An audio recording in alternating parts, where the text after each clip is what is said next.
Hey everyone! Let me ask you something right at the start. Have you ever wondered how an attacker can take over an account without even stealing your password? Or even more concerning, how they can gain control after you've already logged in securely? Because today, we're breaking down one of those subtle but extremely dangerous web attacks, and it's called session fixation. Now, in modern web applications, authentication is only one part of security. What often gets overlooked is how a system manages sessions, that invisible mechanism that keeps you logged in as you move from page to page. And one subtle but dangerous attack that targets this exact mechanism is session fixation. Unlike many other attacks that try to steal a session after login, session fixation works in a very different way. It tricks a user into using a session ID that the attacker already knows. And once that user logs in, the attacker silently gains access to their authenticated session. So in this discussion, we're going to break everything down clearly, step by step. We'll understand how it works, why it works, and most importantly, how to defend against it effectively. Welcome to Bluehat Cybersec Academy. Let's dive straight into it. Understanding sessions in web applications. When we talk about web applications, the first thing we need to understand is what a session actually is. So imagine this. When you log into a website, the server does not want you to re-enter your password on every single page you visit. That would be exhausting and inefficient. Instead, it creates something called a session. Now, this session is basically a temporary memory of your login state, identified using a session ID, usually stored in cookies or sometimes even in URLs. And whoever has access to that session ID can impersonate the user in most cases. So think of it like a temporary entry pass to your account. Once you have it, you don't need to keep proving who you are again and again. What is session fixation? Now, once we understand that, we can define the attack more clearly.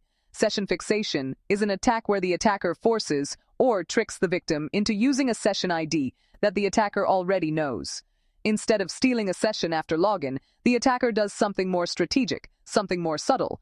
First, they obtain or generate a valid session ID. Then they trick the victim into using that same session ID. After that, the victim logs in normally. And finally, the attacker reuses that same session ID to access the account. So in simple terms, what's happening here is this. The attacker locks in the session ID before login, and the victim unknowingly completes authentication inside it. Step-by-step attack flow. Now let's walk through how this actually plays out in real scenarios, step by step, so it becomes very clear. First, the attacker obtains a session ID from the target application. This can happen in several ways. The application allows preset session IDs, session handling is not properly secured, or session IDs are exposed in URLs or parameters. At this stage, the attacker already has a valid session ID that the system accepts. Next comes the manipulation phase, where the victim is tricked into using that session ID.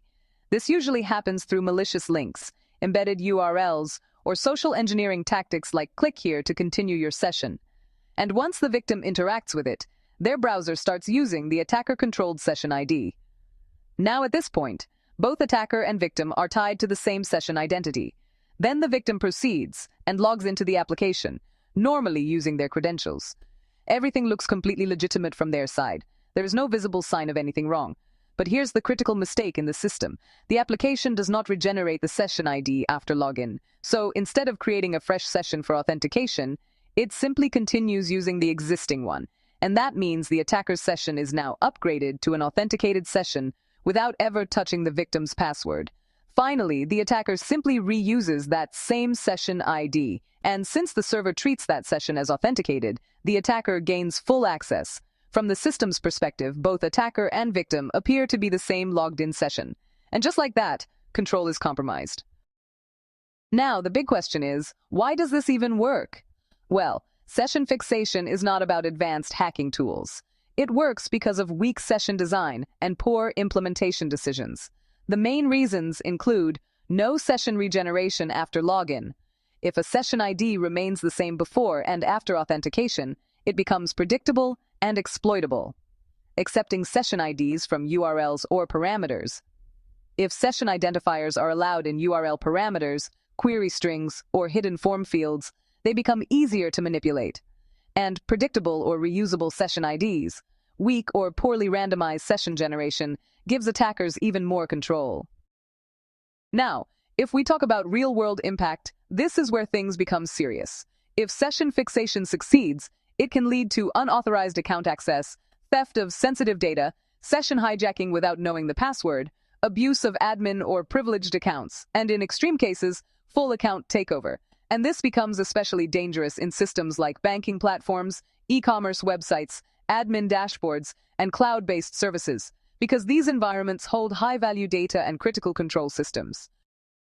So how do we prevent something like this? The good news is that session fixation is well understood, and it is completely preventable when proper security practices are followed. The most important defense is session ID regeneration after login. The old session must be destroyed, and a completely new session ID must be created. This instantly breaks the attacker's link to the session. Other key protections include never accept session IDs from URLs, avoid URL-based session tracking, and get parameters carrying session data. Use secure cookie attributes, HTTP only, which prevents JavaScript access, secure, which ensures transmission only over HTTPS, and same site, which reduces cross-site request risks. Short session lifetimes are also important. Sessions should expire after inactivity and should not remain valid indefinitely. You should also bind sessions to context, but do this carefully, like tying them to IP addresses, device characteristics, or browser patterns. Finally, it's crucial to monitor session anomalies, such as the same session being used from multiple locations, sudden IP changes during a session, or unusual session reuse patterns. Now, let's quickly compare two concepts that people often confuse: session fixation and session hijacking. Session fixation is when the attacker forces the victim to use a session ID that the attacker already knows. On the other hand, session hijacking is when the attacker steals an already active session ID. So, in fixation, the attacker sets the trap before login. But in hijacking, the attacker steals it after login. And honestly, that difference is very important to understand. Now let's wrap this up. Session fixation is a classic web security vulnerability.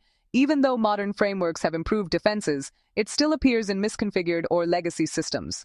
And the key idea you should always remember is this: never trust a session that exists before authentication. If systems properly regenerate session IDs and enforce secure session handling, this entire class of attack becomes almost impossible. And for anyone learning advanced web exploitation, this is a perfect example of how a small oversight in session design can lead to full account compromise without breaking passwords or encryption. Now, before we end, let's quickly test your understanding. Here's your challenge. First, why does session fixation rely more on session management flaws than password cracking?